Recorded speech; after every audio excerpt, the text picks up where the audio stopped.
We're excited to announce that we're bringing back Sauna Camp 2.0 on March 20th from 2 to 8 p.m. We had this last year. We had 42 owners. This year, we're maxing out the capacity of the camp, which is going to be 60 people. We're going to have a wellness panel with some Everest summiters, as well as some Iron men and women to compete, and all about wellness and how they prioritize their health and wellness, not only in training, but in their lifestyles and in their business. And then we're going to have a 2-hour window of sauna and cold plunging in the lake, and then an amazing wood-fired grill, Mediterranean-style food at the end of that. So if you're interested, please head to curiousbuilder.com. Under retreats, you'll find everything there is about Sauna Camp on March 20th in Minnesota. Even creating, I knew this client really loved this style of home. And so I was like, oh, I'm going to create a Pinterest board for them. I have tons of pictures. I'm just going to throw all of them in there and invite her to it. And she's like, oh my gosh, you just saved me so much time. And it was just me throwing ideas in, but all of a sudden she's like, oh yes, this is it. You guys get me. You understand our design style.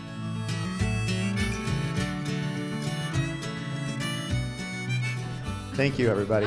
All right. Well, as you know, welcome to the Curious Builder Podcast. I'm Mark Williams, your host. Tonight we have a great lineup, so I'll give my intros because I made some special intro notes. So we have Kristine Anderson, also known as the Velvet Hammer.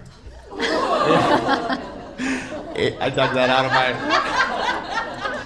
We have Amy Hendel, more charm than a bracelet. Oh, and we have Melissa Oholendt, moments of delight. Oh, that's nice. All right, well, let's kick it off. What do you guys think? They weren't that scary. Come on. Nailed it.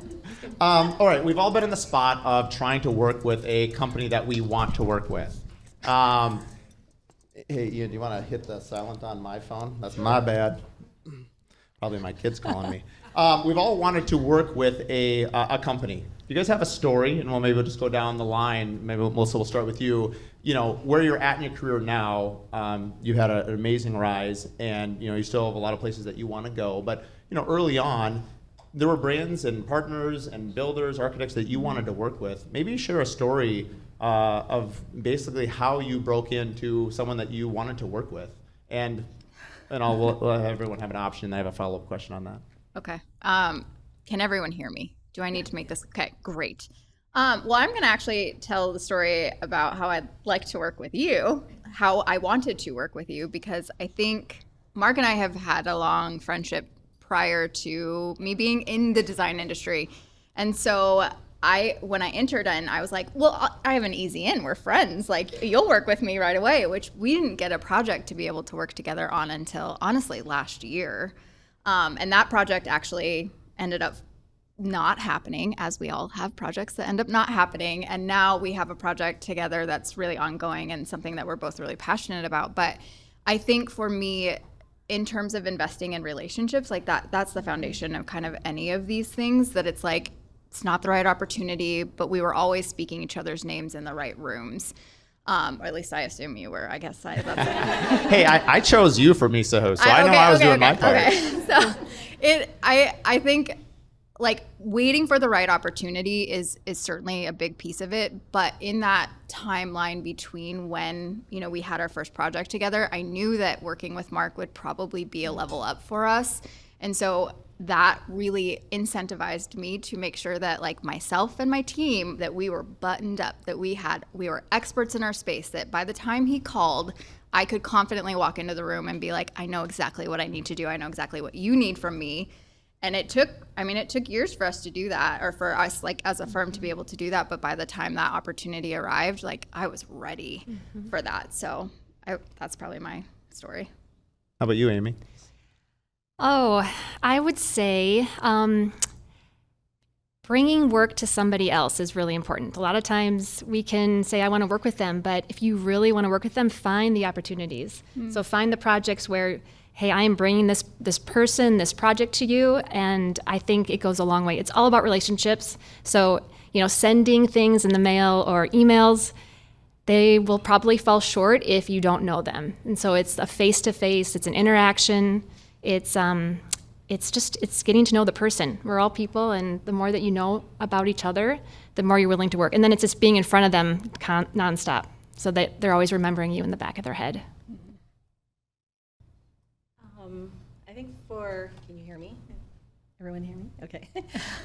You know, oftentimes I'm always thinking about putting ourselves in a place where everybody is. And whether it's at a thing like this, or I'm going to events, or not even events that's work related, but getting to know people, that's really important, because then you start to see, I think the only way I can describe it is who your people are, you know? And if you have people that are like-minded, that you see in yourself, and you see, you know what, I love their integrity, I love their craftsmanship, I love their authenticity. I mean, those are things that are important to me, creativity in that way. I gravitate like a moth to flame, you know? And then I think then that partnership can then just build and get better and better, and future projects come along with that. And then when you're in the project with that person, eventually you get to see how they work, they get to see how we work, and then how the teams are, I would say, respecting the value that each one brings. And I think that's really important. So, because everybody has value for what they do. So. Going back down the line, one of the questions I had for a follow-up is, you guys are all at a very high level in your respective fields. Where do you go from here? Can you give an example of somebody you would like to work with, or something of that nature? I think the point being is that we are all innovating. We're all trying to do something we haven't done. And I've worked with all of you in different aspects. And so what's a relationship you would like to have that you don't currently have? Boy, I don't know. I mean, you mentioned it, and then I was thinking, I mean, it's just, you've been around for so long, and you work so hard, and you do all these things. You just want to work with good people, right? That's it. I don't care if they're the most elevated of builder, interior designer here, or they're just starting out, right? They're good people. They want it. They have a work ethos that is matching yours, and that drives you to be better and to not like fail for them, right? You want to be good for them too. And I think it's just, you really just want to work with good people, because life is so short. That is it. And you want to have fun. I know I throw that word out all the time, but I really do just want to have fun. I just want to have fun with what we do.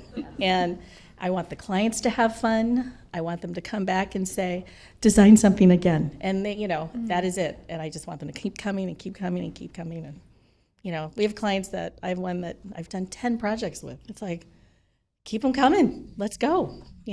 I love it. We're working with PK, but I want to work with you. I think we can make that happen. What do you think, people? That can happen. Yeah. Yes. So, but it's relationships.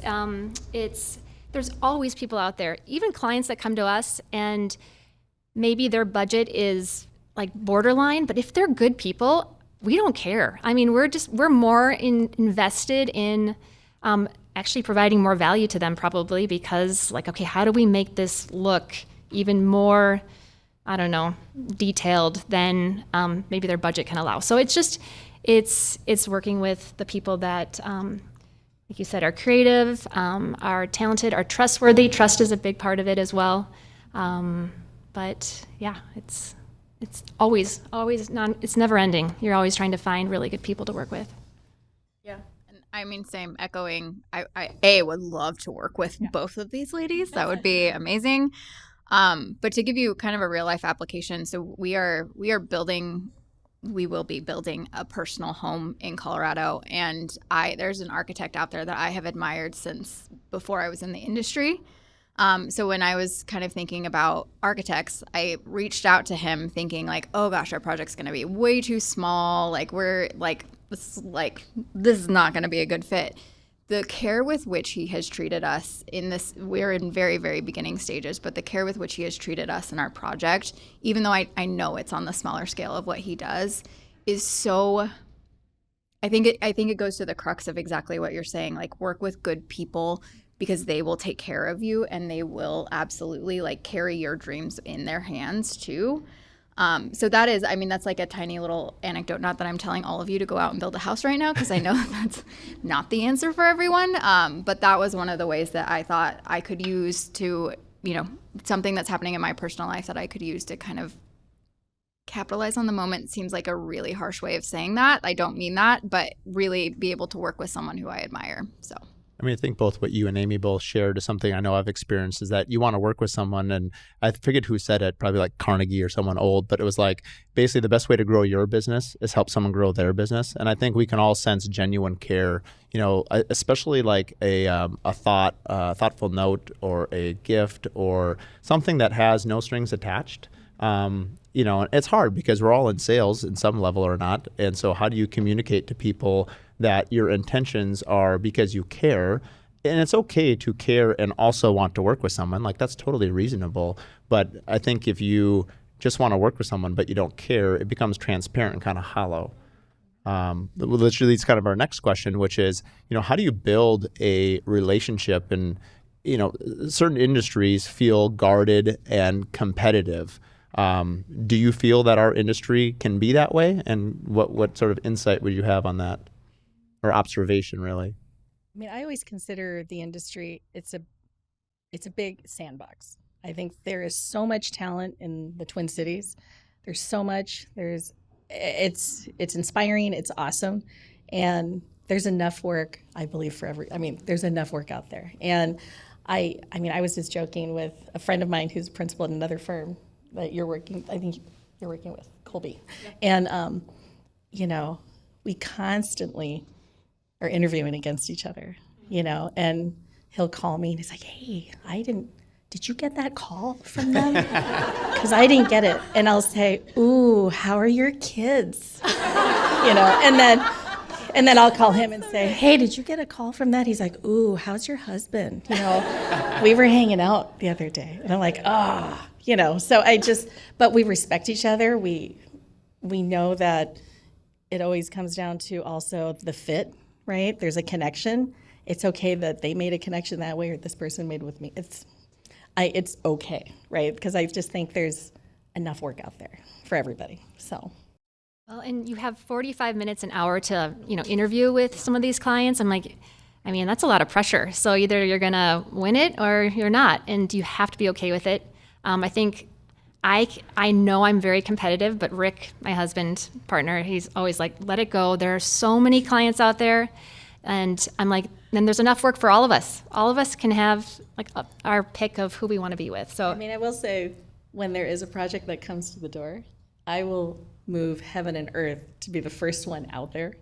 Like I once traveled to Madeline Island. I took a boat. I drove a car. I just went out there. I was going to take a scooter if I had to get that project. Yes.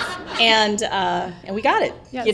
But I wanted a place. I wanted to get a project on Madeline Island. And because I love that place so much. And so. But that shows through. So when she went, she made her way there. That is why she probably got the project and they were interviewing other people. Yes. I knew that. You showed that you really cared. I kept, softly bugging them. It was the canoe in front of their residence at night. That was a little weird. Yeah. Here's muffins. What is something that's worked for you to build trust within this industry? Maybe it's a supplier, maybe it's a trade partner. How do you develop trust with your partners that you do work on projects with? Go ahead. No, you go. I really think that the aspect of approaching everything with the aspect of being a team player, of saying like, hey, we're in this together. Building, Mark has said this to me repeatedly, like building is hard enough. Like why, like there should be no reason that we're against each other. And that, not that we are against each other, but I'm just saying that I've heard him say it, it's wise. I think it has changed the tone of projects, because I think we've all encountered, in my case as a designer, builders or architects who have had bad experiences with designers and who come to the gate kind of feeling really apprehensive.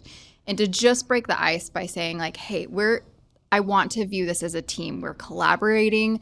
I don't want to step on your toes. I want to know where your boundaries are, but I want us to do this together, because this is a very hard thing, and there are 100 million ways with which this can go wrong.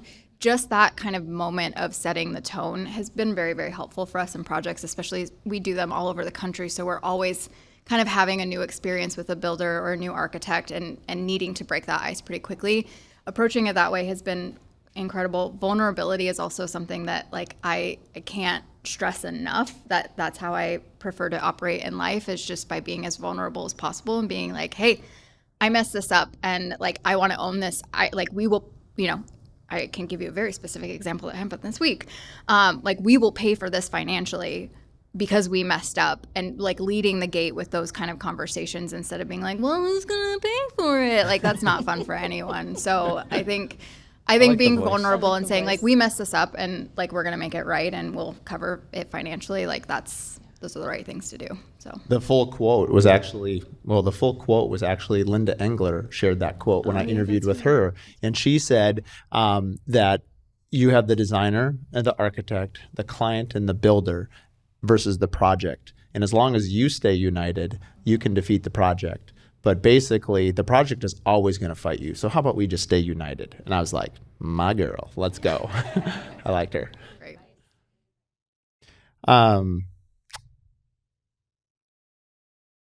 Being a woman in a male-dominated industry, what's your perspective on that?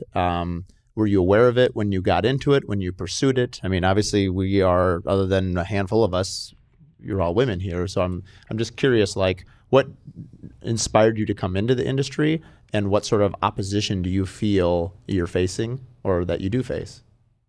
Or is it a superpower? Or all of them? Yeah, I mean, I can give a story from really short story. In the very beginning, I was an intern. This was years ago. I was an intern at an architecture firm in town.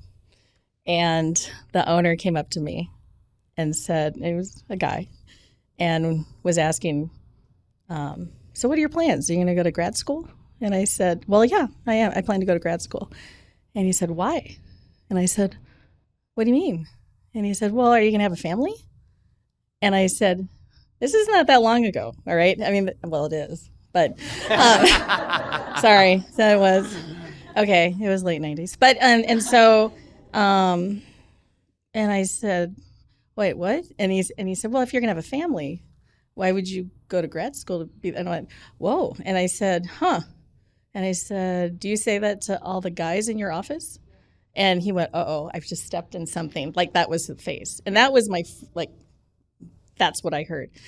And then I went to grad school. And I remember in grad school, there was 4 studios of 12 people. And it was 4 women and the rest were guys in each studio. But now at the College of Design, it's more than half. It's like half or more are women. So, I mean, it's changed over time just because of the times have changed. And so we all know it's a male-dominated, at least for architecture, it's male-dominated. But I do see a rise of women. I mean, we have more women in our office than guys. So, I mean, it's just the sign of it.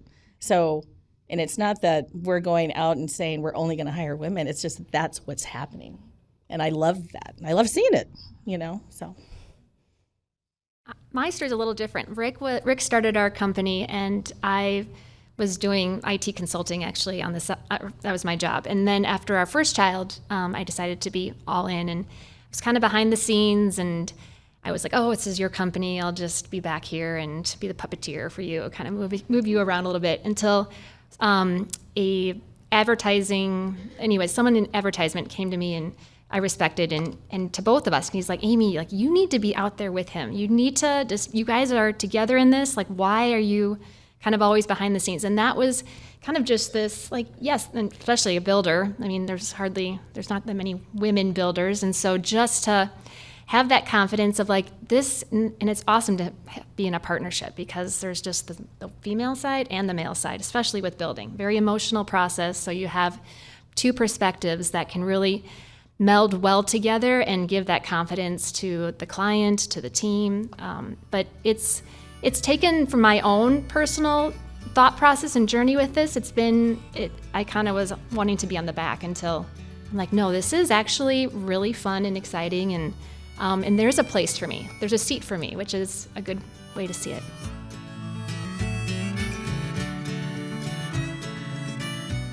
When it comes to quality, craftsmanship, and performance, Pella sets the standard. Whether you're building custom homes or designing a timeless space, Pella offers innovative window and door solutions that blend beauty and efficiency. With showrooms and experts around the country, Pella makes it easy to find the perfect fit for your next project and their team to support it. Build with confidence, build with Pella. Visit Pella.com to explore products and connect with your local rep today. For more information, you can listen to episode 1 or listen to episode 109, where we bring on Pella owners and founders at Pella Northland, as well as their innovative team behind the Steady Set innovation. Design is female dominated, but construction is not. And I don't think I've always kind of come from male dominated a male dominated career history. I worked in finance. I'm pretty comfortable operating in rooms where I'm the only woman. But I think it was probably project maybe like number 4 for me, where it was like, oh, the girl is here. And I was like, okay, we're going there. Perfect. And I think, and I hate to harp on this, but I really do think that it was the thing that spurred me on to trying to become the expert. And I say that humbly. If there are things I know, I'm not going to falsely claim I do know them. I am very curious and want to, rely on the true experts for things. But in terms of my field of being confident and able to say, like, I know what I'm talking about. Hey, we did that on a project 3 projects ago. Like, why can't you do that? Can you explain it to me? I do think in some ways it can be a superpower used in a way that is not manipulative, but in a way that is beneficial. It definitely depends on the crew, but I do think it is something that like we do face every day. And I do think that in a lot of ways we do have to, operate in a world where we can be viewed as someone that we're not. And I think it can be challenging, but I also think that it requires resiliency, and that, makes us all better business people for sure. But I don't know how to answer the question other than to say it has been challenging.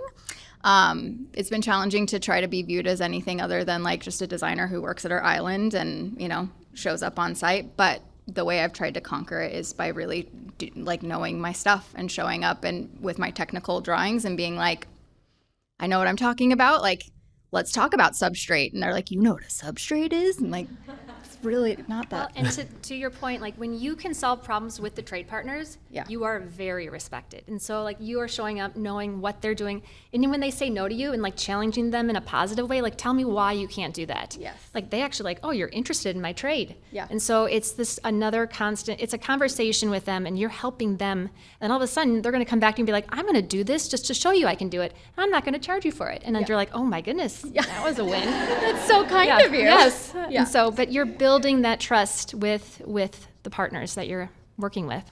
They definitely charge me for it. It's been my experience that I feel women are more empathetic and better at creating connections than men at baseline. Do you agree? And if you do, how do you see that being a superpower in our profession, and even with clients as well? Yeah, I mean, I think about it with clientele, and I don't know. I usually, when I'm in a client meeting, I'm constantly reading the room and kind of taking the pulse of if I see one client that's really interested and one who is just slipping away, and either they're not being heard. It might be a couple, a dynamic, where one's really like, this is my project, and the other one is like, oh, okay, I'm not really being heard, So I'm trying to find that and then give them attention as an example, that kind of thing. But I think it is something that I think as women, I don't know what it is. I think we just there's a different connection, and there's certain projects where I will give more attention to certain people in the room, clients, because I can sense that they need it or they want it. And I'm not trying to shower them with, like wrap them in a down comforter, but I'm trying to make them feel comfortable, that they can be themselves and that they're in a safe room, that they can say anything to us. And, I think the one thing that I always see in a design meeting is I try to tell them all the time in the very beginning, you will never offend me if you don't like the design. We're trying to make this the best thing for you. It's not me. It's not my house, right? I have no ego about it. It's like, this is your house. I'm not going to live here unless you invite me over, that kind of thing. So we want them to be able to be comfortable to share themselves. I'm sorry, their views. Not share them. Yeah. Anyway. Yeah, no, I agree. I think women are very good at pulling emotion out of a person or in a room or in a project, and just asking those questions like, well, how do you feel about this? I think it just comes out of us, a lot of us, just very easily. And so I think, and these projects can be very emotional. And so you're creating this space that they want this feeling when they walk into the room, and how do you create that feeling, and what's even from lighting to color to texture to depth of all the layering in the room. You're trying to bring that to life, and so and then you're reading them. And so we always say the more we get to know you, the better your project will be, because we can really pull who you are into the home. But I think we do a pretty good job of that as women. Yeah, I think both a client and on, kind of the build team side of things, especially exactly what you said of being able to, hold someone's hopes and dreams and turn it into a functional reality is incredible. We have to be able to pull that out of our clients and be able to be a safe space for them to share, like, hey, yeah, I do want to have 3 more kids, or like, hey, we're really struggling to get pregnant. I don't know if I will get pregnant. So like, what do we do with the extra bedrooms? To be a safe space to have those conversations. But I also think to be a safe space within the build team as well. I've just this week had 2 conversations with builders that we're working with across the country where we're having a challenging moment, and one of them confided to me that this was the biggest project he's ever done on his own, because right as the project was kicking off, his dad really declined from MS and now can't be a part of his company anymore. And he was sharing that with me in a very, very vulnerable moment. But it was a great moment for us to be able to build each other up, and for me to say, like, you're doing a great job. I never would have known that this was the first large-scale big project that you've done on your own. And, another project that we're doing where it has a particularly challenging client who never really looks at budget numbers until they do, and then it escalates. I think he's a builder on the edge right now, and being able to have those compassionate conversations with him and say, like, hey, I understand where you're coming from. Like, here's what the client needs right now. Here's what they need to hear. I know that you're in it. I know that you feel lots of feelings right now, because I'm feeling them too. But like, we got to figure out how to move forward with this client. And I think being able to have those conversations, I guess I don't know if males to males are having those conversations, but I would like to think that they are. But I also think that, like, that is one of those things that as women, we really can help facilitate, and really help. Our vulnerability can help other people feel vulnerability and willingness to share too. So I love it. I'm told I share too much, so. I'm just listening to you talk. I mean, who wants to have the 3 of them build them a house? Oh, so nice. What going back to thank you for those, are really helpful answers. Regarding relationships, are there any relationships that you've had that eventually changed into a partnership?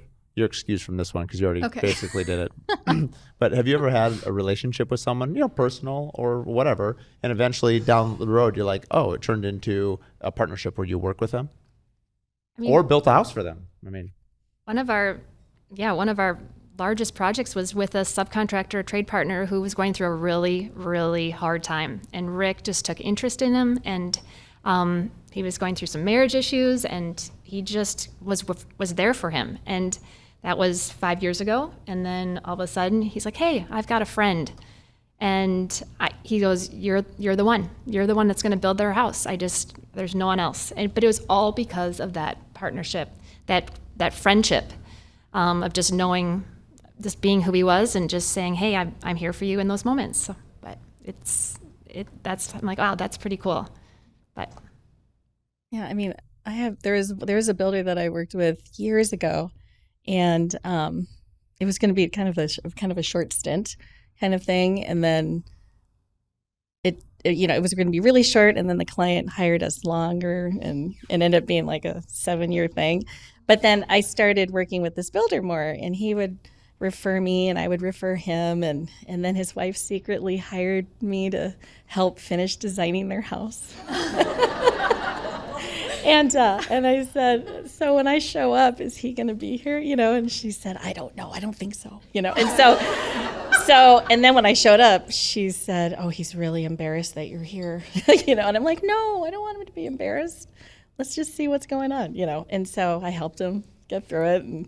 But it was really fun. He finally calmed down. He was just very nervous, and I'm like, it's fine, it's great. And so it was just things like that. And I loved that she reached out, and again, it was just more like projects here and there that became a nice just relationship in that way.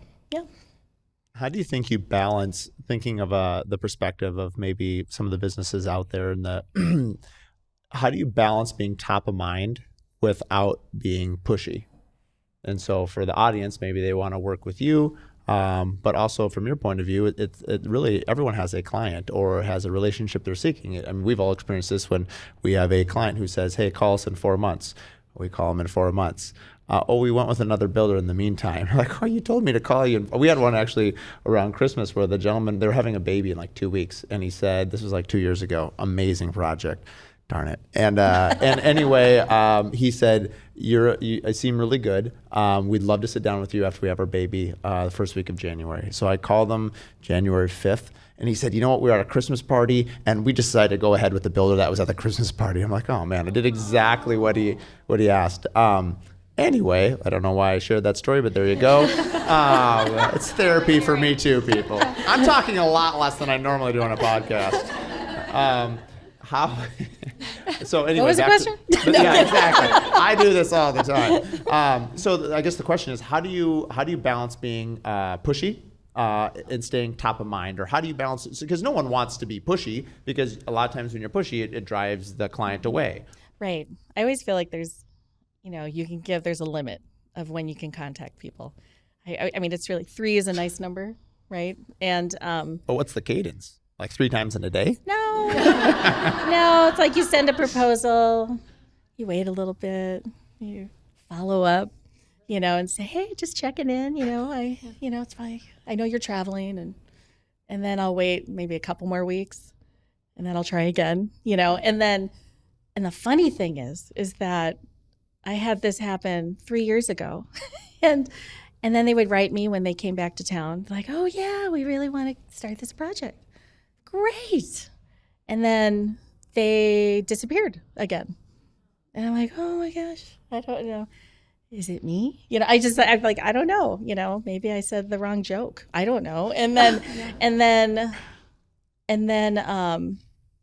later this summer, I decided to just reach out to him, like a year later again. And we're going into 3 years. And they said, oh my gosh, we were just talking about you last night. And I said, yeah, we want to get going. And I'm like, oh my God. So now it's like a new house on Lake Minnetonka, right? And I just thought, what? Sounds great. Let's do it. And so things like that, you nurture them, you pour water on it, you get some fertilizer, you just keep going and going, and you just try to, you don't want to be pushy. You never want to be pushy. I don't. I will literally just not contact them anymore because I don't want to bug them. Mm-hmm. I just don't, because I probably have moved on. Or I'll give them like an out. I'll say, hey, if you went another direction, that's cool. Just let me know, And but I just carefully, I tread lightly a little bit, because you never know, they might come back after 3 years. So. That's very Minnesotan of you. That's very passive aggressive. That's very just like what? 3. After 3 years? No, 3 years, 6 years. I'm just going 9, 3, 9. 12. Yeah, They'll come back. No, it was shocking. I didn't know they were going to come back. I know. I can tell. Yeah, I was like, wow. But anyway, I think it's just hit or miss. I mean, either they're for you, or maybe there's a season of their life they're just not ready for it. But you do your best. You're all you have your cadence of how you are in front of them, reaching out, maybe a phone call. Maybe it's like we try and over like Thanksgiving, Christmas time, we send like our gifting. And so that's another way just to be in front of them. So it's just this constant, but I think we all can read people pretty well and not be pushy. Because otherwise I don't even feel good. I'm like, too much. So, and as much as it's like, oh, I wish they would just call me. You know, you have, everyone feels the same way, but sometimes they do, and sometimes they just kind of go to the wayside. But there's enough work out there for everyone. I'm very curious to see if that's the difference between men and women. We don't have any men on the panel other than myself, and I'm also hyper aggressive. So it's like, I would not wait. Like, it's so funny to hear you're like, maybe they'll call me. I'm like, I'm calling them. Like, I always tell my staff, like, you know, they sent an email. I'm like, well, did you call them? Like, I want to know the answer, because I'd rather know, are we a good fit or not? Like, I'm cool. Like, I'm a little bit like you. Like, it's cool if you went another direction, but I guess I would like to know. I just want to know. Well, and always wish them the best. So even if they didn't go with you, you wish them, they say, if opportunity comes back around, we're always here for you. So don't really fish for why. I mean, it just doesn't. And sometimes they do end up coming back. Mm-hmm, I mean, we had a project in Golden Valley. We worked with them, and then it stopped, you know, as projects stop. And then they ended up hiring, I think, a design build. And then that stopped. And then they came back to us a year later and said, okay, we want to reboot. And then that's when we found out that they had hired a design build. It just didn't go the way they thought. That's all. It wasn't a right fit. And so now it's in construction, you know. So but it took them 4.5 years to get there.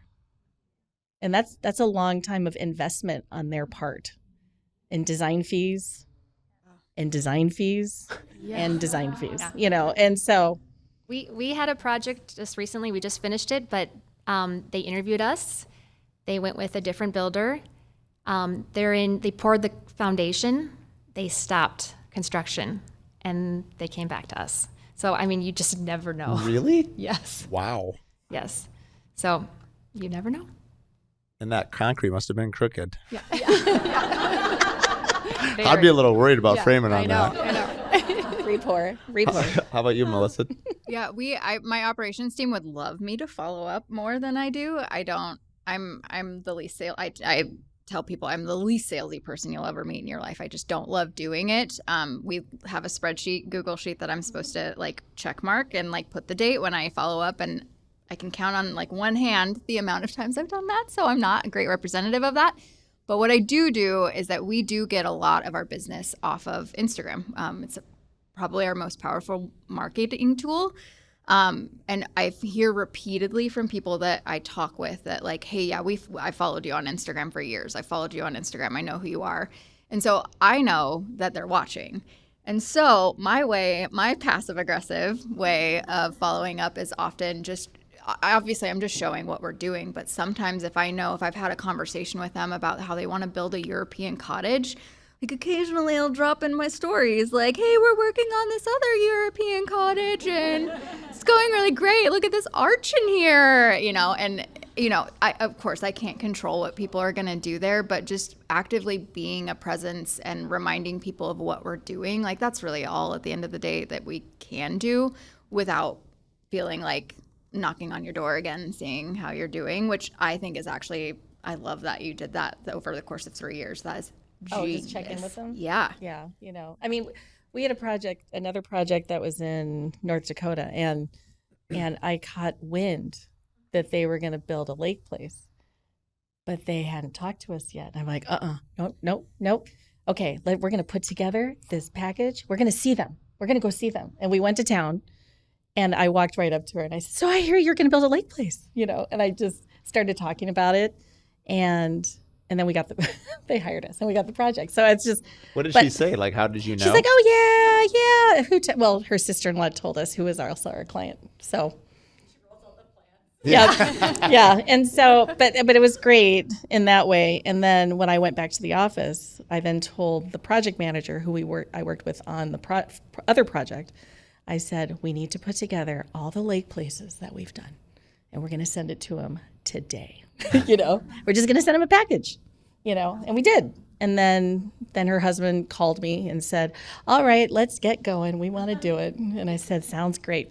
Yeah. Well, you dropped the passive on that one. That one's straight to aggressive. I went right to aggressive. I know. We drove to their house. Well, we were designed it for them. We were in Fargo for a project, so I just went down the street. So, you know, to that point though, it reminds me, and that's a great idea. And some of them like just stem from, okay, what would this client need or want or be like over and above what I normally would do. And so like even creating, like I knew this client really loved this style of home.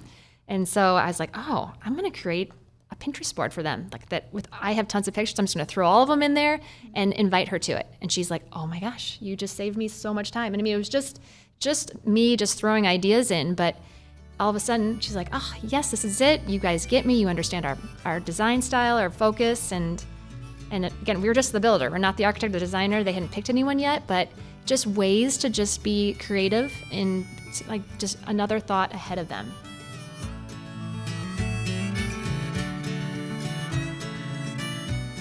This episode is brought to you by Adaptive. If you're still chasing checks and juggling spreadsheets, it's time to upgrade. Adaptive is revolutionizing how builders get paid with AI-powered bill pay, automated draws, one-click payments, and built-in lien waivers.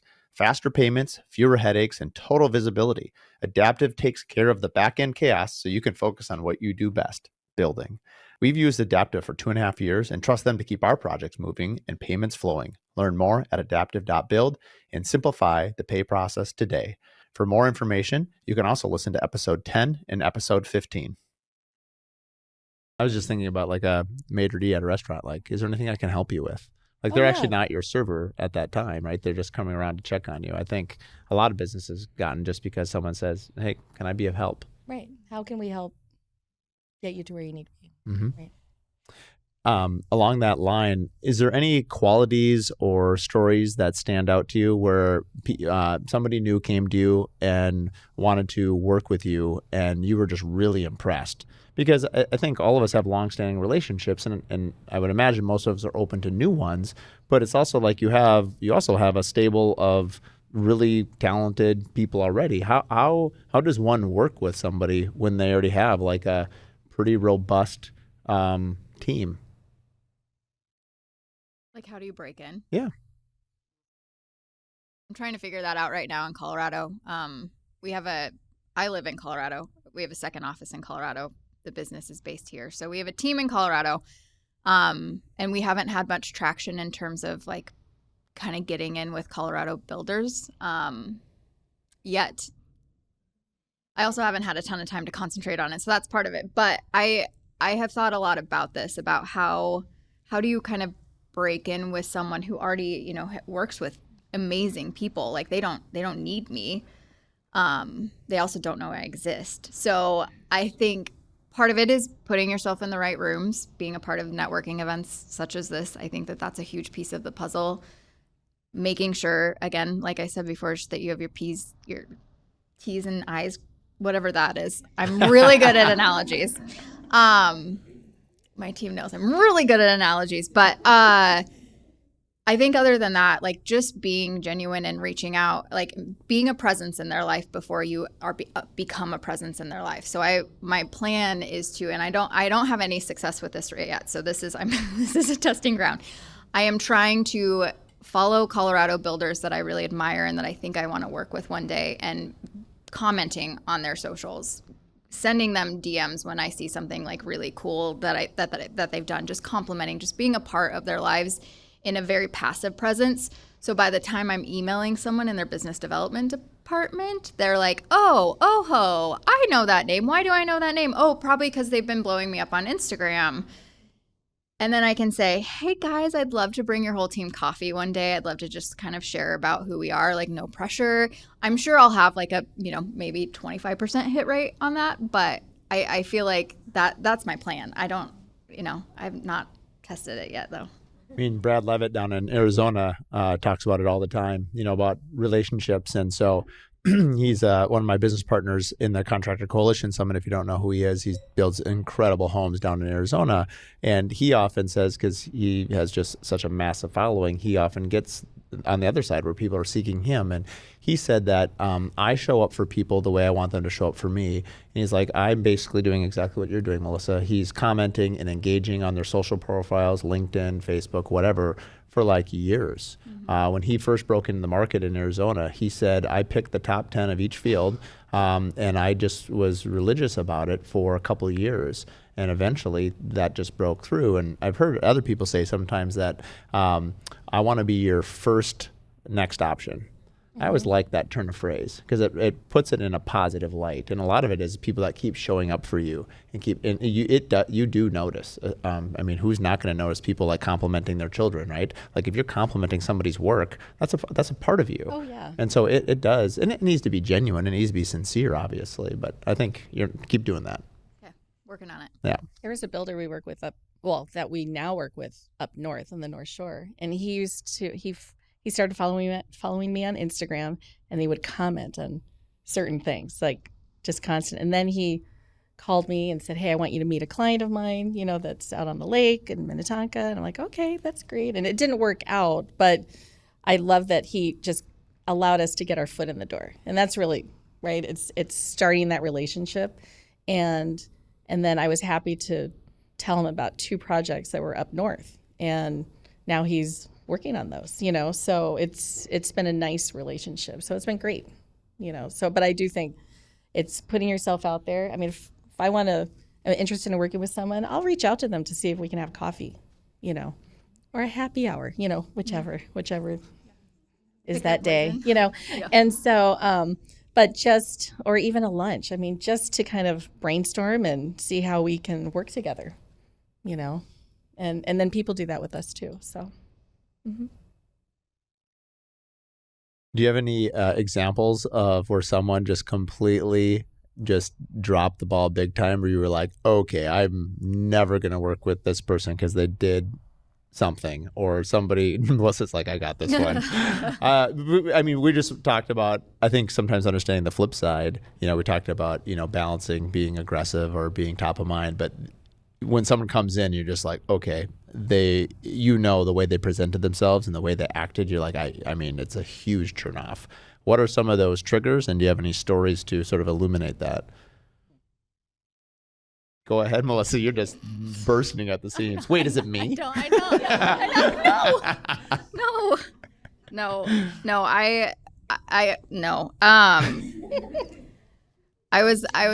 I'm trying to tread gently. I was at an industry event, and it was there. The alcohol was there, and it was flowing, and a very intoxicated person in the industry came up to me and was like, I really want to work with you. And I was like, that's really great. I'm Melissa, by the way. It's nice to meet you. The conversation that we had where they continually, the intoxication is one thing. Like, let's have a good time. That's one thing. I don't care. The conversation that followed was very much about them bad-mouthing everyone that they had ever worked with. And I was like, I don't want to be the person that you're at a situation like this bad-mouthing one day. So, like, I will say, very nice to meet you, and I probably am not going to follow up ever again with that person. I think that people talking badly about other people and very explicitly is a huge red flag for me, because inevitably you're going to be on the you'll be the person that they'll talk about in that way one day, no matter what. So totally agree. Yeah, I think we worked with a builder once that they just started talking bad about so many people, and I thought, oof, I hope what do you say about us when we're not in the room? And they kind of laughed. Nothing. I don't say anything. I love you guys. I'm like, But I mean, you kind of think, wow, either they don't have filters or they're really stupid, and I mean, it's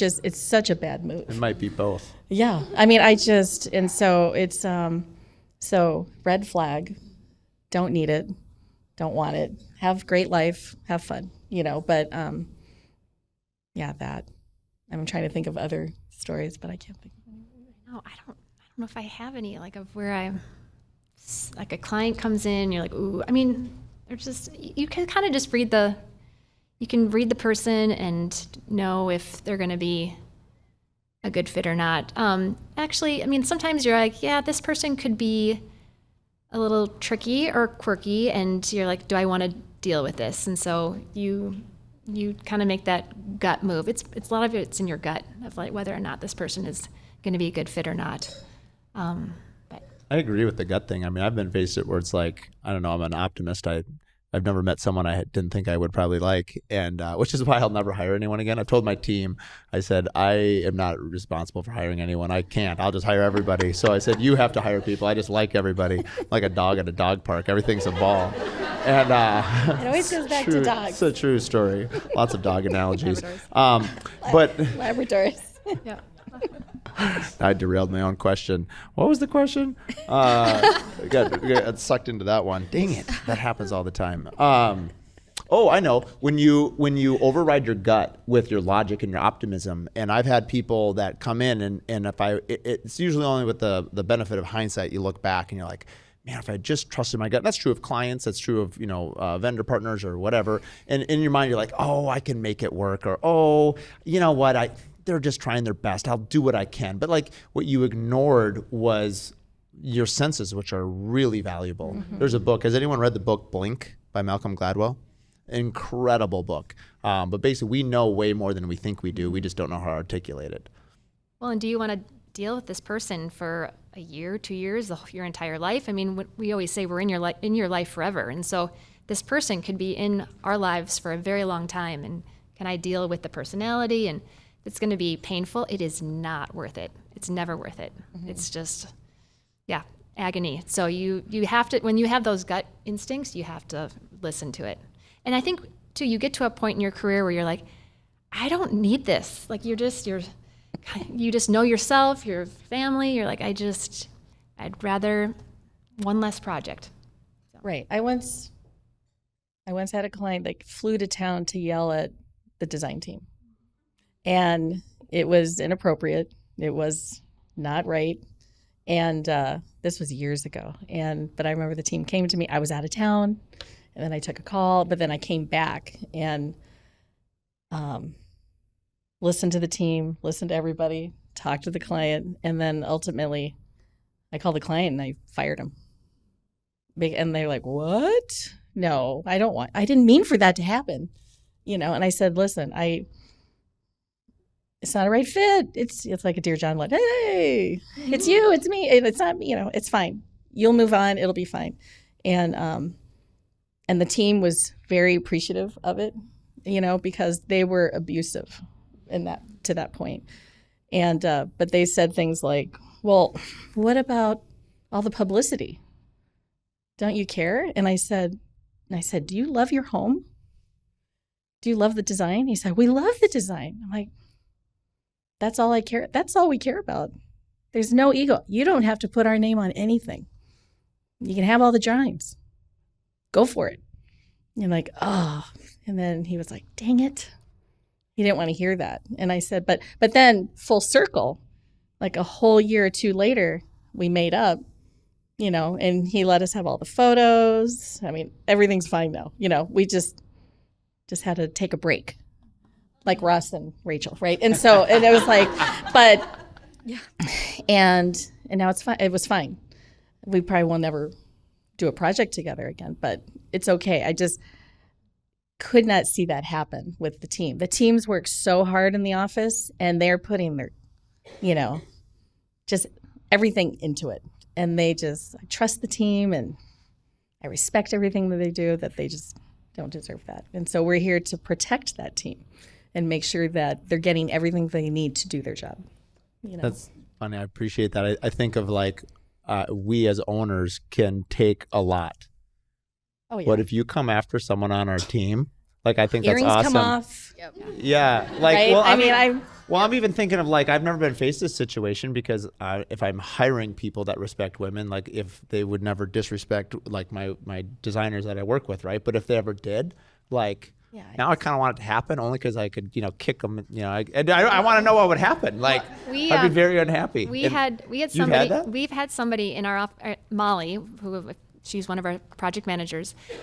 We had a subcontractor make her cry, and Rick's like, he will never work for us again. Like she was adamant. He's like, he will never work for us again. He will never have any of our work just because like she's such a value to us and just like her, just who she is. And you're like, nope, none of that. And he was just rough and gruff and that was his personality. And he's like, no more. So it's true. Like you stand up for your people. Oh, yeah.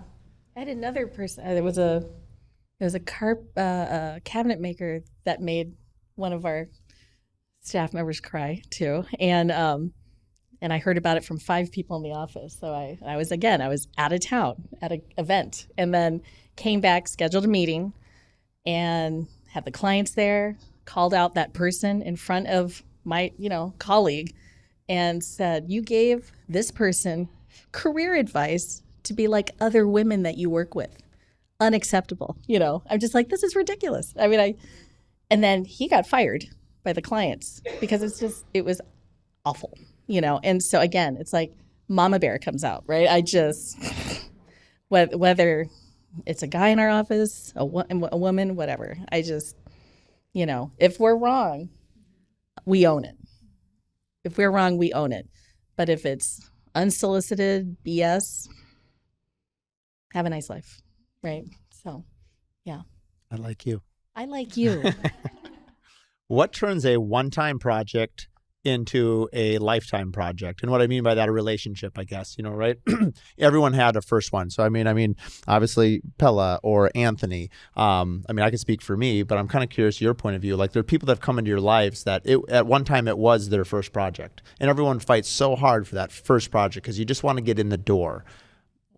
You've had this first project. How does somebody prove to you that they are a long-term project, and what are you sort of looking for during that relationship? Well, okay.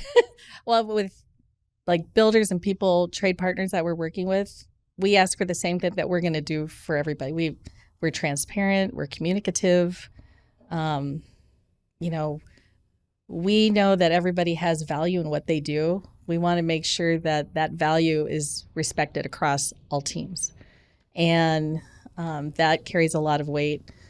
I always say, like, we have our integrity, and I follow that, my instincts with that. And I would hope that people are the same way, that they're respecting all the teams. And we're all working for the client, trying to give them the best of everything. And it's possible to do that. So that when builders and everybody, interior designers, everybody is like that, it makes for such a great project. It's so great. And, and when it's not, it's like a rock in your shoe, and you're trying to fix it and you're trying to help it. And eventually you'll get there, right? But it takes time. And then with clients, you have one project with them, the same thing. You're your honest self with them. They hire you to tell them the truth, not to sugarcoat it. They'll respect it, and then they'll just keep coming back. That's how I feel about that. But From the client perspective, like who do we want? Who's like the repeat client? We love just that they trust us. When they trust you, you have a lifelong relationship where they're like, you just tell me what to do. And so those are the best clients, because you're like, sweet, I get to do whatever I want. But from the trade partner's perspective, like, we need the collaborative relationships are probably the best, where we're just working so well together. They're super organized. They have to be. They're trustworthy. They have your back. We're always trying to make everyone on our team look the best, and always. My job is to make you look better and better and better, from architecture to design to the wood floor guy to, everyone. It's how do we make everyone just shine? Because like you said, it's not us. It's really the project. Like, the project needs to succeed. So how do we make that work? I very much echo everything that Kristine and Amy have said. It is, even when projects have their challenges or we run into tough situations, and Mark, we have had it, Misa Hus has had its challenges in different ways, but it still is something that, like, as I think about future projects, it's never something that I'm like, well, I'd never want to do a project with that guy again, because of the integrity and because of the authenticity, and because that, we're trying to do something that has really not been done before, and it brings with it challenges for sure. But again, it's all of us against the project versus anything else. And I think when that approach is taken, like, it just breeds wanting to work together more and more. So I think of actually Anthony we had a really difficult client a couple of years ago. And you know how like when you're in the trenches, you've had a partner or someone on your team or a trade partner or anybody show up for you in a way that was so far beyond the call of duty. You're like, for lack of, we just had Veterans Days and I've never been in war, so it's not to minimize that, but like we're in the trenches, like we're in war, like this is really hard. And they show up for you in a way that you're just sort of like humbled by what happened. And there's a handful of them. I could go into all the stories, but like when people show up for you that way, like they're a partner for life. Like they did something that was so far beyond. Like you ever wonder, like, I'm not sure if I was in their shoes, if I would do what they did for me. And it's super humbling. And it kind of, it gets you. We're in a super emotional business. I often say on the podcast that other than like planning a wedding, like you name something that has more emotion tied to it than building a home. Anyone got one other than those two? Childbirth? Dang it, I'm gonna have to do a lot of editing on my That's good. All right. You know what? Fine. Number 3. Okay, fine. We're gonna do a quick poll here. We're in the hierarchy: wedding, childbirth, home. What's the top dog here by show of hands? I'm just glad I got some new touch points. I've been doing that one for a couple of years. Thank you. A group of men would definitely not have come up with that one. That's amazing. I love you guys. You guys are awesome. I remember I've defended like a builder once that we were working with that, and I don't even think I ever told him. Because the client was really kind of, upset about a bid and I isolated one part of it. Well, let's talk about this part. And I'm looking at it and I kind of look up and I said, well, I hate to say it, but you have amazing taste. You have to own it. That's what it costs. I was like, whoa, I can't believe it costs that much. I'm like, it does. It does. And that's it. And from that moment and that's the one I've had like 10 projects with. She's like, she just tells it like it is. I tell her. And, because that's the moment. It's like, he's not trying to rip you off. Here's the product. Here's the labor. Here's the warranty. That's it. And then also, I knew I wanted to work with you again in that moment on a site visit where this house, cool house, something's rotting. It has to be changed. She fought so hard. And the client was like, and she looks at me and she's like, it doesn't have to be changed, Chris. It really doesn't. I said, it's falling apart. It's literally falling apart. Oh no, it'll be fine. Like he cannot cover it up. And he won't. And I would not recommend that. I won't even support it, and just how you handled it. I was like, oh, this is great.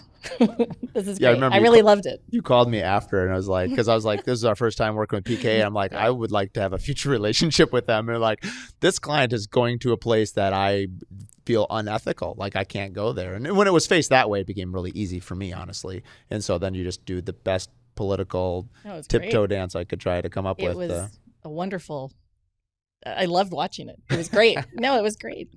It impressed me. So thank you. Last question, and we'll move to Q&A here. That hour went pretty fast, at least for us, or me. That was a pretty quiet laugh. It was like, it feels like it's been 10 hours out here, man. There we go. Don't worry, I'm changing my top 3. You guys win. We've all evolved in our businesses throughout our career.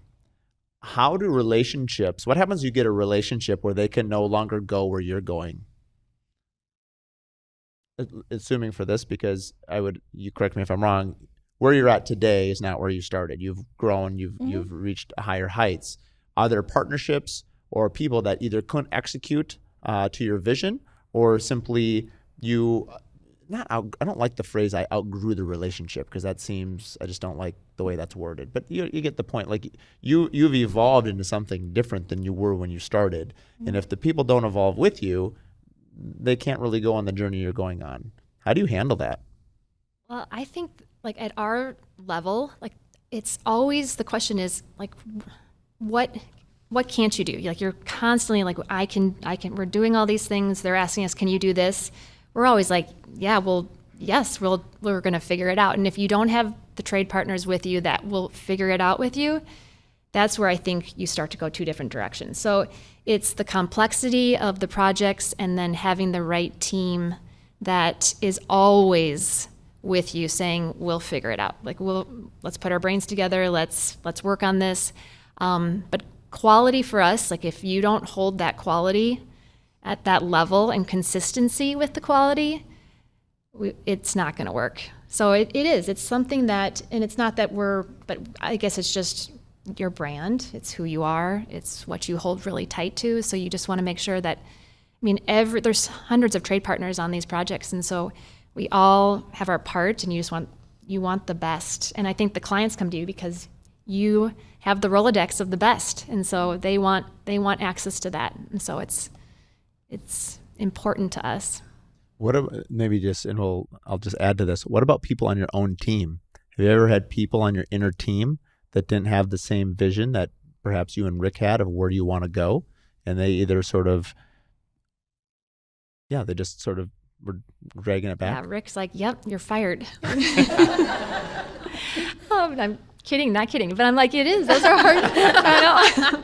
Those are hard crucial conversations and hard conversations. But you and people change too. And so you think you know someone, and then just a lot of things can happen, and you just have to have those hard conversations where, we're going in two different directions. And most of the time, the two things. Most of the time, they can see that. They know, like, I'm not a good fit. And so we hire on three things. One is humility. You have to be humble. Number two, hardworking. You have to be super hardworking and just go after it. And then good with people. Can you read the room? If you have those three qualities, you're a lifer. Like, we love that. And if one person is missing one quality, it usually does not work. And so you try and figure that out in the interview and in the first year, but sometimes true colors just come out a little bit further on along the way, and then you start having those conversations. And if they can't change, sometimes they can change one of those qualities, then you know, and they know before you do. Yeah. Yes. I think that, yes, I've had people on my team that have not made it to this point, and that has been really challenging for me. I'm, if you know the Strengths Finder, I'm a woo, so I want everyone to just love me, even if I don't want them to love me. I can't even control it. But it's really challenging. I have, especially as a young company and someone who was never taught how to be a boss or a leader, I have made some wrong decisions and have had to kind of own up to those decisions and, eventually apologize to the team when I say, I made a bad call and it maybe created some toxicity in the workplace or things like that. And I think part of that is owning up to it. But aside from my mistakes, I do think from an evolution perspective, I believe so strongly in relationships that I never want anyone, I never want any builder to feel or general contractor to feel Melissa, the Oho is too big for us at this point, because we just never know what's going to happen in the industry and in business. And 6 months ago, I probably would have said we probably wouldn't take on, a 1 to 2 room kind of renovation project. But now we're in a position where if someone came with a compelling reason, I would say yeah, absolutely, we'll take it on. And so while these contractors that we've worked with in the past that we might have moved beyond, quality is one thing. I will not compromise on quality and finish level. But if that was a great experience and they just don't take on projects of the scale with which we're doing, we're potentially going back to doing those projects, those smaller scale projects again. So I never want anyone to feel like they've been outgrown, and still foster those relationships, because you just never know when you may need each other again. So I think that that's the biggest thing for me, is just fostering relationships and never making anyone feel like they're too small, because I never want anyone to feel that way. So maybe I'll just share one story I heard recently. I was out in Boston 2 weeks ago. Nick Schiffer from NS Builders, and he and I last week were in Chicago, and we gave a talk about brand. And Amy talked a little bit about brand. I love brand. Anyway, he is maniacal about quality and execution. And anyway, he went to a job site on this 45 White Oak project, which is the spec house that's completely out of this world. Amazing. And anyway, I got to tour it, and he told me the story about his project manager. I think his name was Jeremy. And Nick showed up one day, and Jeremy said, "Hey, I think we should tear this thing out." And Nick said, "Nah, it's fine. You can just leave it." And Nick is a serious operator, and he doesn't really joke around like I do. And so anyway, the next day he came back. Jeremy had ripped it out and replaced it. And he told Nick, he said, "You weren't in the right frame of mind. It needed to be done. Don't worry, boss, I got you." That left a huge impression on me, that Nick's vision was so big and so grand that his entire team was so bought into his vision that even when the captain of the ship missed it because he had other things on his mind or whatever, he was having an off day. We all have off days. That's fine.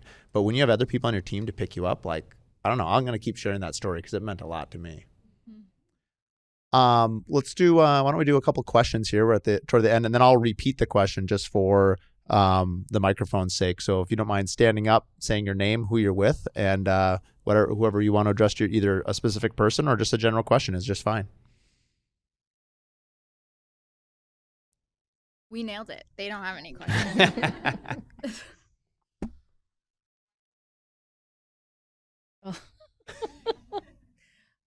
Why the nickname Velvet Hammer? No, it actually. I was a professor at the College of Design for about 11 years when it was PK architecture, before it was PKA, and we may have hired some former students at our office, and I found out through them that was the nickname that they gave me as a professor, and then it carried over into conversations and relationships with trade.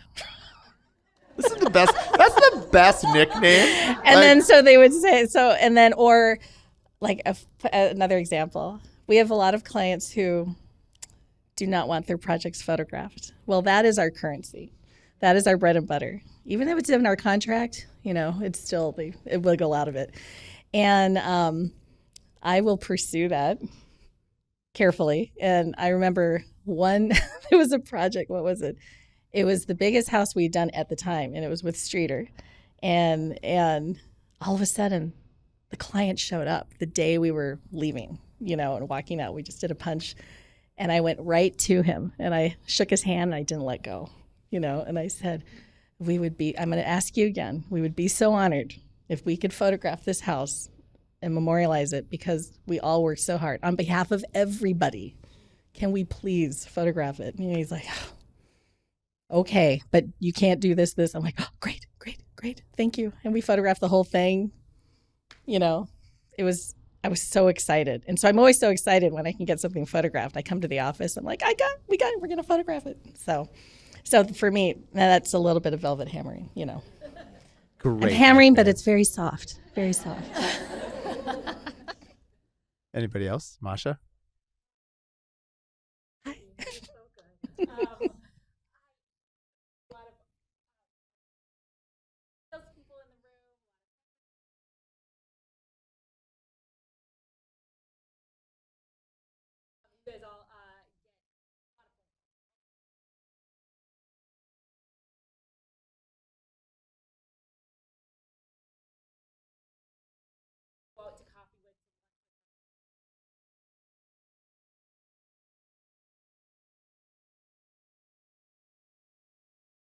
Catch me on the right day.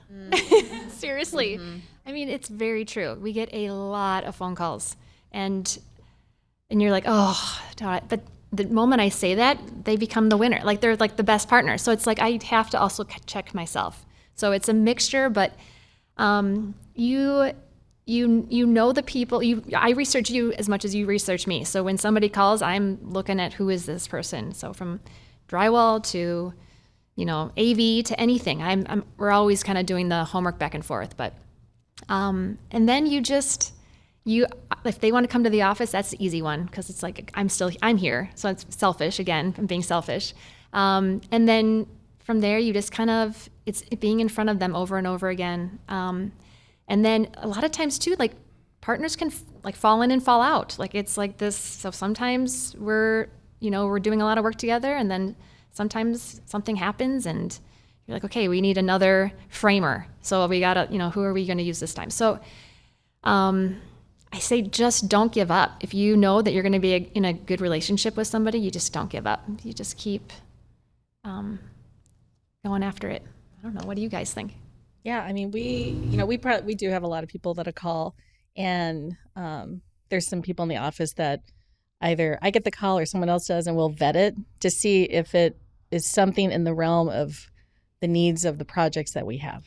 So we mostly do residential of every scale, and then we do some commercial projects too. So, kind of like ask the office, and then eyes have it, then we do it, but we kind of do a survey with everybody to see if it is of value for what we do. Because we don't want to waste anyone's time either, but generally almost like everyone, we're like, yeah, come on in, tell us who you are, that kind of thing. So yeah, because sometimes there's so many people, we just don't know everybody, right? I mean, so it's great to meet new people. Yeah. I think consistency is super important. Most calls, most emails, most everything is like one and done. Mm-hmm. That you're hunting, you're not farming. And so I think people that show up continually, Melissa was talking about her strategy for the Colorado in terms of like a social media campaign, but people that that's one of many, many things.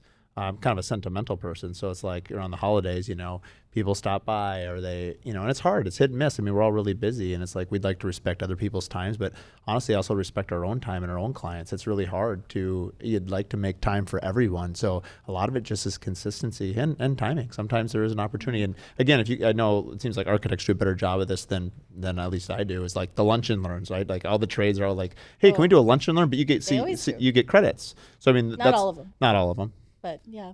The other thing too is don't be afraid to ask for help. I mean, if you have a client, I mean, Amy and I've talked to Amy many times. Hey, I'm looking at, working with so-and-so. What do you think of, I mean, your community is really small. Mm-hmm. And obviously if you are two competing companies, but honestly, as builders, like we had a client we actually lost just recently to Hendel. We'll see how, we didn't follow up to see how that meeting went. We haven't talked about that yet. Yeah. But the world is really small. And I think I've gotten later in my career where like someone will come in and they'll interview with us, and I'll just flat out ask them like, who else are you interviewing? And if they won't tell me, it's not a good fit because you're lying. And you're hiding. I'm just not and that's fine. I'm not lying is a bit of a strong word. That's not how I roll. Like I will tell you, and so like this couple was interviewing with Amy and I and another one, and I said, and I know they said the same thing. They're amazing. You're going to have a great experience, which is true. Back to what Chris said. Pick who's the best fit for you. That was my advice to them. Like, I hope it's us, but honestly, I'll be cheering from you over here too, because there's enough work for everyone. And I think and I will tell you this, if you call on somebody and your attitude is that way, they'll remember. Chris will remember. I will remember. And later on, there's an opportunity to pay it back. How we handle loss probably says more about us than how we handle success. Mm-hmm. Yeah. Another thing too for like trade partners and relationships with builders, architects, designers, like if you like research the person and what they love to do, like just make it personal. Your interaction with them of like just knowing something about them, knowing their hobbies, knowing just who they are, like that goes a long way. Like we had someone came in for an interview just last week, and she memorized our core values and in the interview, and she recites them all. And I'm like, whoa, could I even do that quick? And like, that was really good. But it was like very memorable of like, she really wanted to work with us and went out of her way to show that she really cared, but it made it very personal. Yeah, I mean, from a design side, those of you who know this, it's all about kind of billable hours, right? And as a business owner with a large team, I'm always thinking about billable hours. It haunts my dreams. And I'll give you a real life example, like Jeremy at Oxbow over here, like makes our lives infinitely easier, because unless we're like in that area and swing by the showroom and can do that, he will go out of his way to bring us things, and to bring us things in an urgent way. And like, that is why we will, without fail, start with Oxbow, because they will go out of their way to help us in a moment where we can't leave the office or where it's really inconvenient for us to leave the office. And same with, showrooms like Schumacher or AJ Maison or Francis King. Like they will bring, like their reps will bring us samples and while they're bringing us samples, bring us little treats because inevitably we haven't eaten that day. I do feed my employees, just it sounds like I don't. I do feed them. We have snacks, but like we all work very, very hard. And so having a trade vendor that goes above and beyond and really kind of is there for us in moments where we need them, and then also moments where we don't even know we need them, but they show up with samples and they're like, here's our new collection, and we're like, oh my gosh, thank you, we were going to go to IMS and now we don't have to. And like those kind of moments live just in our brains always. So when we are thinking about who that next person is that we're going to bring in on a project, or Jeremy, I brought Expo in on a project that we're doing in Tennessee because like I knew I could get samples from him versus the known entity of the flooring vendor from the builder in Tennessee. Like those are things that matter in relationships that we want to foster, and not because like they always go above and beyond for us, but because they have a track record of that. Like we will always go to them even when we don't ask. Jeremy just shows up with things. Yeah. I got you. I'm going to call Jeremy tomorrow. I know. I know. Why wait till sales. tomorrow? He's right over there. I know.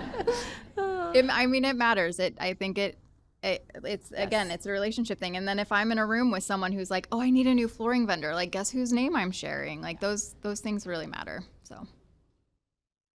Thank you, everyone, for coming and for your attention. Thank you for coming to share your experiences. Thank you again to Roth Living for having us and all the sponsors that help us put us on. This will air in a couple of weeks if you want a reminder on your Friendly Curious Builder podcast, whatever you listen it on. Thanks for coming. Appreciate it. Thank you.